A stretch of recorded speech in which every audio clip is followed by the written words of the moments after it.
Hello, everyone, and welcome back to the Soothing Serpent. I'm Kristen, a registered mental health counseling intern, animal assisted therapy interventionalist, and a PhD in urban regional planning, where my work focused on social and economic development in marginalized communities. That background shapes how I see the world, how policy, place, and people intersect. Last time we talked about political uncertainty and how government instability seeps into our nervous systems. Today we're moving on to a longer and more personal topic, legal immigration, and the psychological toll it takes on people and families who are doing everything quote unquote right, yet still waiting.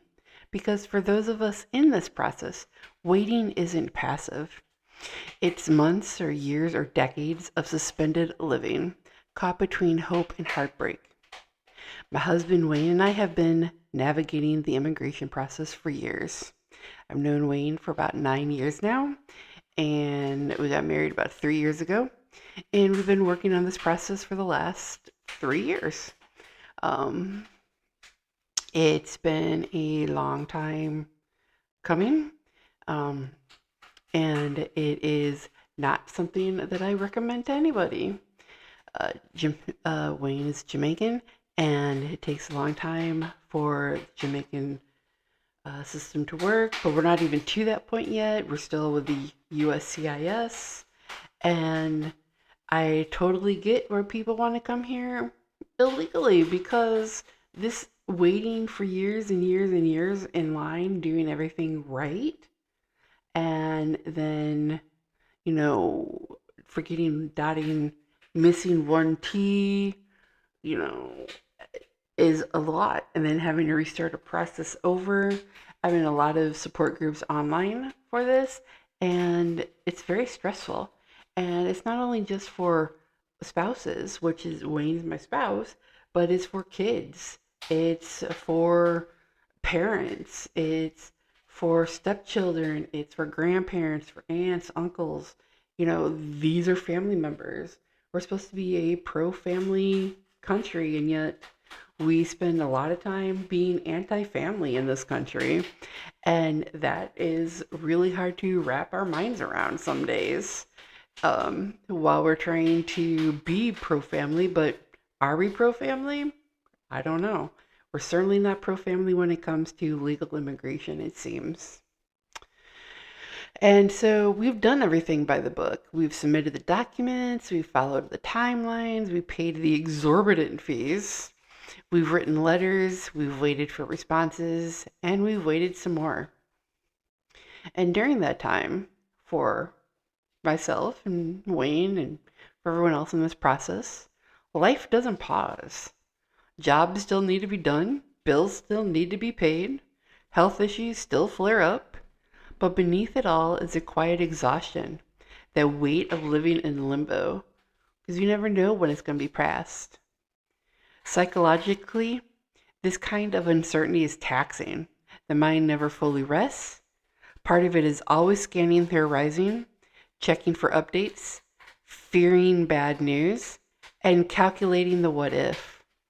And in my case, every time I move somewhere, I have to make sure, is this going to be a good place for my husband? Is he going to be up here, during this move?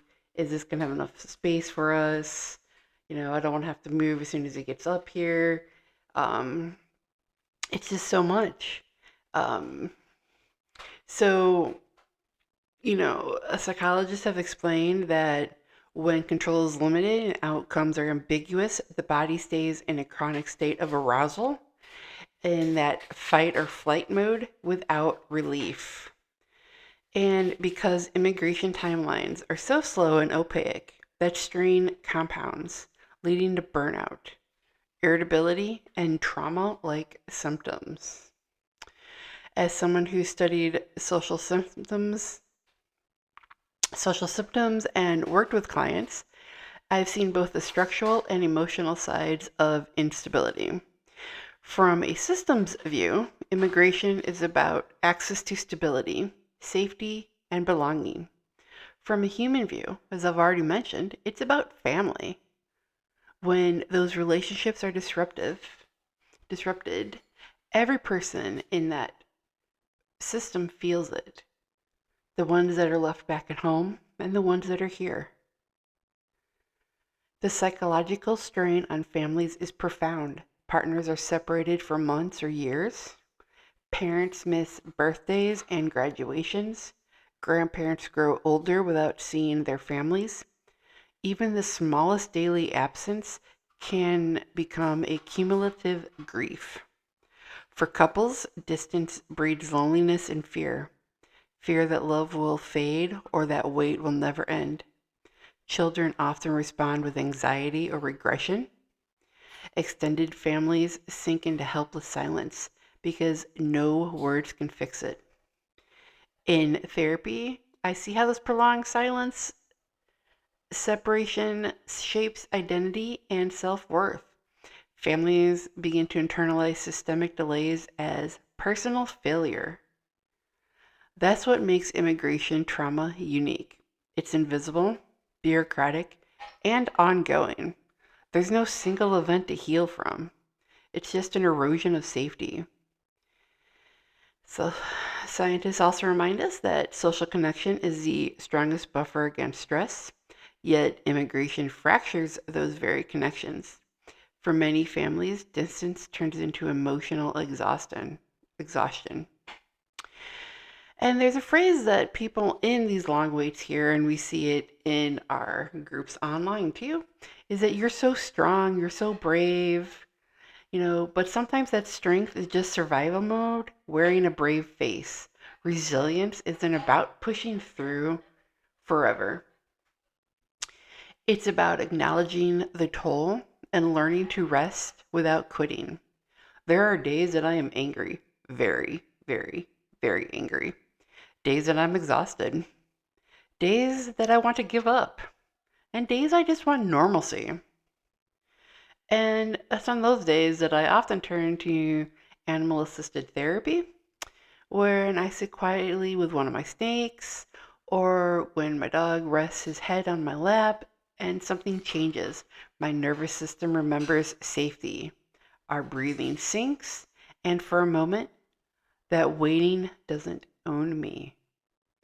That's the paradox of loving kindness. Sometimes self-compassion feels impossible until you see it modeled by a creature who offers it freely. Now, it's impossible to discuss the mental health impact of immigration without discussing the system itself. As a planner and policy researcher, I believe solutions must start with recognizing that immigration is a human process.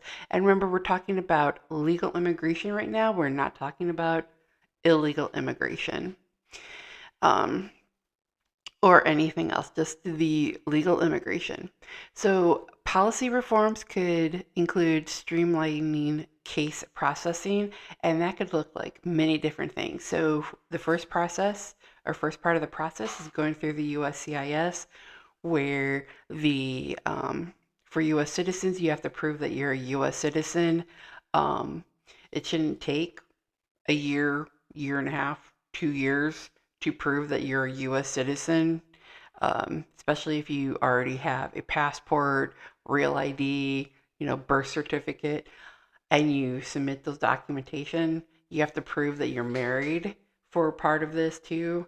And again, I'm just talking about the I-130 form. If you're doing any other forms, it's a little bit different, right? So you submit your marriage license, and you go on from there. That should not take, again, 10 months, a year, 2 years to go through to see if this is, legitimate. And then offering real-time application tracking. So one of those things that they're trying to do, which is actually, I don't think a good idea at this point, is they have now decided that if you log onto your USCIS account, you can actually see, from that day, as of that time, how many months until you're adjudicated. And the problem with that is that you're never going to be outside of those adjudication times. So you never have a reason to expedite based on the adjudication times anymore. And before, when people would be outside those adjudication times, you could actually attempt to expedite based on the fact that, when you submitted, they said, oh, it was going to take 8 months. At the end of 8 months, then you could submit for um, a um, a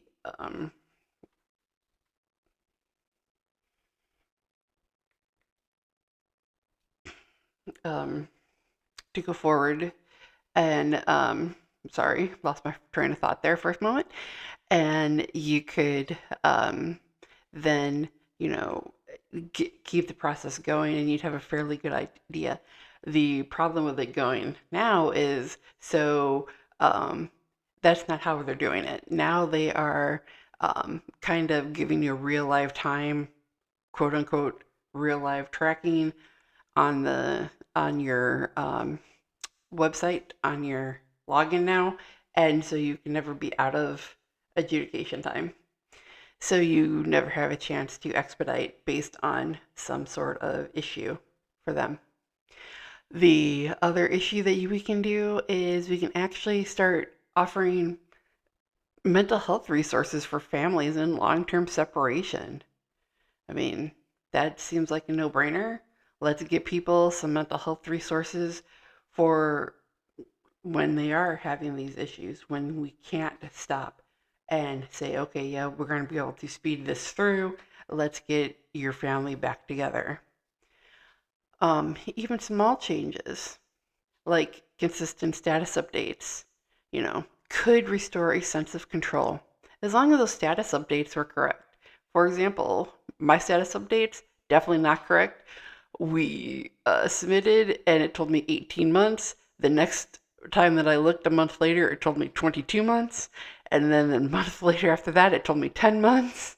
And then another month or 2 months later, it told me 13 months. And now we're back down to 10 months. So I don't know what they're doing. Um, so at the community level, we can have support groups through local governments and nonprofits that can help bridge that isolation created by these policy delays. Because mental health and policy aren't separate worlds, they're parallel systems shaping the same human beings. And now for this week's soothing coil. If you are in a season of waiting, this is for you. Sit comfortably, take a deep breath in through your nose, and exhale through your mouth. And as you breathe, say quietly, waiting is not weakness. You are not unproductive for feeling tired. You are not failing because the system moves slowly. Imagine your breath as a bridge connecting you to the people you love, even across distance. Let your exhale carry compassion outward, whispering, may we both be safe. May we both be patient. May we both feel seen. That's mindful waiting, not resignation, not presence. If you're listening to this while waiting for a decision, know this: you are not alone, not as a client, not as a citizen, and certainly not as a human being. Our systems might move slow, but compassion doesn't have to be. Thank you for joining me for this episode of The Soothing Serpent. Next time, we'll explore financial stress and the nervous system, how money anxiety shows up in the body, and how we can reclaim a sense of control. Until then, breathe deeply, stay grounded, and like the serpent, remember that transformation often begins in the waiting.